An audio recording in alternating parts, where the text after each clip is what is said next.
ప్రవీణ్ పగడాల ఖచ్చితంగా హత్య జరిగిందని ఆరోపిస్తూ హైకోర్టులో పిల్ దాఖలు చేయడం జరిగింది. కేఏ పాల్ గారు సార్ మనతో ఉన్నారు, మాట్లాడదాం. సార్ చెప్పండి, హైకోర్టులో పిల్ దాఖలు చేశారు, అసలు ఏంటి రీజన్, ఏం జరగబోతుంది? ఆంధ్రప్రదేశ్ హైకోర్టులో ఈరోజు పబ్లిక్ ఇంట్రెస్ట్ లిటిగేషన్ నేను ఫైల్ చేశాను.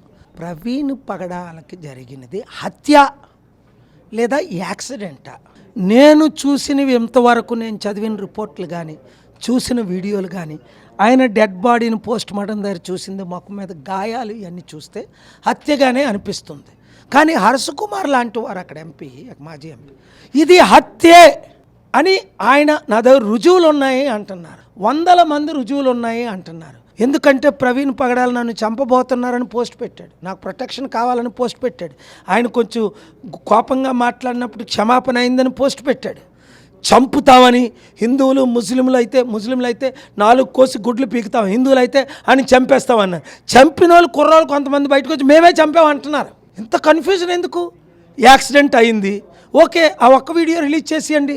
కారు గుద్దిందా, వ్యాన్ గుద్దిందా, బస్సు గుద్దిందా, ట్రక్ గుద్దిందా, ఎక్కడ గుద్దింది, ఎప్పుడు గుద్దింది, ఎలా గుద్దింది, ఎవరు గుద్దారు, ఆ వీడియో కాకుండా 300 వీడియోలు రిలీజ్ చేయడం, ఆ మోటార్ సైకిల్ తిప్పడం చూర్తిగానా? ఏది మూవీయా?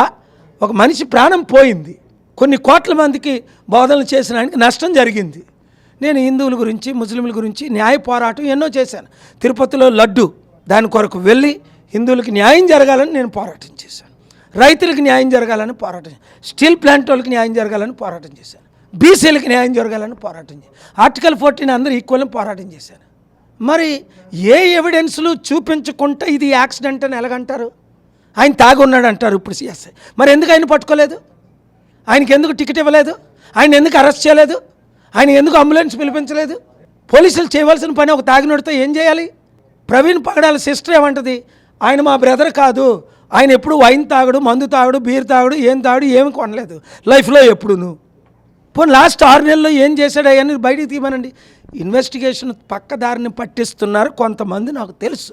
అందుకనే చంద్రబాబు నాయుడు గారు ఇంటర్వ్యూని అయ్యి ఇన్వెస్టిగేషన్ కరెక్ట్గా జరపాలి. Thank you very much. కాదు, హైదరాబాద్ నుండి ప్రొటెక్షన్ కావాలన్నారు, మరి ఆయన ఒక్కలే బండి మీద ఎందుకు వచ్చారంటారు?